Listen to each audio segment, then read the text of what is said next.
Hi everybody, welcome to lunch break lesson number 8. Today we're going to talk about sales.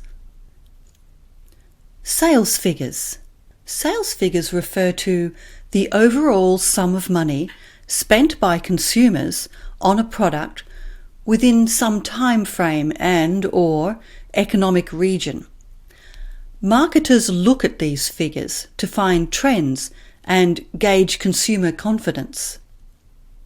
Sales revenue, on the other hand, the income generated by a product or a group of products in a certain time period. I have very often heard these terms interchanged.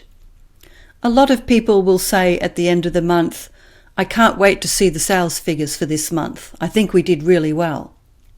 In that case, they're not talking about the money spent by all consumers on products within the whole region. They're talking about their own sales figures, the amount of sales that they had within their company.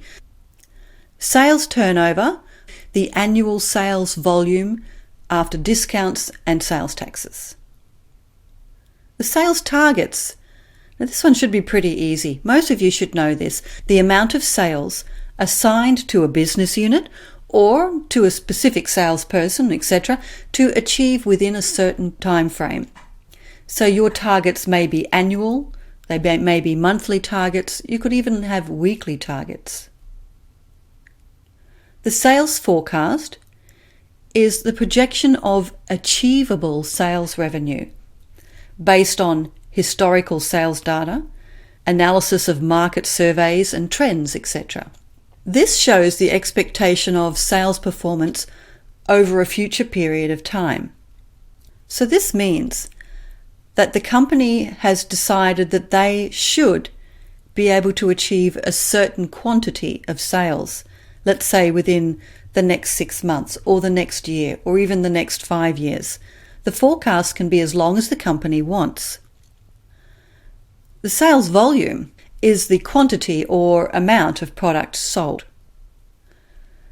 Sales growth is a measurement of the amount by which the sales volume of a company's products or services has grown.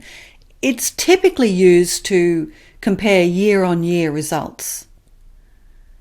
We can say sales have increased, or sales have risen, sales have gone up, sales have improved, and sales are showing promise. Sales have decreased, sales have fallen, sales have gone down, sales have dropped back, or sales are disappointing.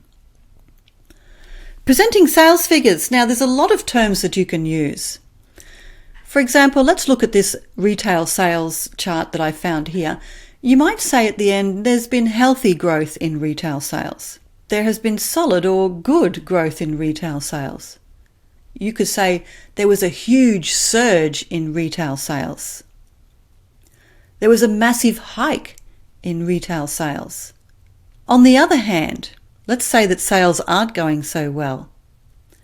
Well, at this point, you might say, well, sales are down, sales are disappointing, sales have taken a dive, sales have gone into free fall, and once they hit the bottom, you could say sales have crashed. Now, the term to be on sale. This is a term that I've heard a lot of you mix up. It has two different meanings. Firstly, to be on sale means product is available to buy, or to be on sale means it's being sold at a reduced cost. So there you have two very different meanings. Let's look at these examples.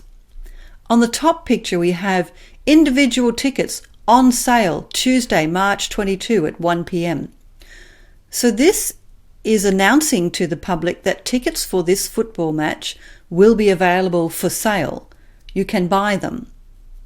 But the bottom advertisement says on sale, up to 50% off. So it's telling you that these products are 50% reduced. That means the price is 50% less than it was before. Here you have two very perfect examples of the two very different meanings of the term on sale. Having a sale. Often there are celebrations or special events, and these events will give marketers an opportunity to have a sale, and that means to reduce prices. Often they want to clear old stock because new lines are coming out or new models are being introduced. A closing down sale means the shop is closing. Question time. Question number 1. The total money that comes in from sales before costs are removed is... Now, I've allowed you to choose 2 answers here. Is it the sales target, the sales costs, the sales revenue, or gross sales? Question 2. Turnover refers to rotated stock. True, false, or you can choose option C, you're not sure. Question 3. The company laid off 3 salespeople this week who failed to reach their sales turnover, their sales growth, their sales revenue, or their sales target. Question 4. Charlie sold 60 more pieces of earth-moving equipment this year than he did last year. He received a bonus for the increase in sales forecast, sales target, or sales volume. Question 5. The amount by which the sales volume of a company's products or services has gone up year on year is referred to as sales volume, sales growth, sales raise, or sales forecast. Question 6. Which of these statements would you say when presenting this graph? Sales have risen steadily. Sales have risen dramatically. Sales have skyrocketed. Question 7. What other statements would you make about this rise in sales? Try to think of at least 2. Question 8. Which of these statements would you use when presenting this graph? Again, I want you to choose more than one option here. Would you say sales have dropped dramatically, sales have plummeted, sales have bottomed out, or sales have crashed? Question 9. This phone is marked down, on sale, a bargain. B and C are correct, or E, all are correct. Question 10. After New Year, many people rush to the shops to buy products because most stores are on sale, bargaining sales, or having a sale. All right, how did you go? Just do your best. Remember to check your answers at the end of the next lunch break lesson video. Or, of course, if you are a student of mine, you can discuss these answers with me if you don't understand them.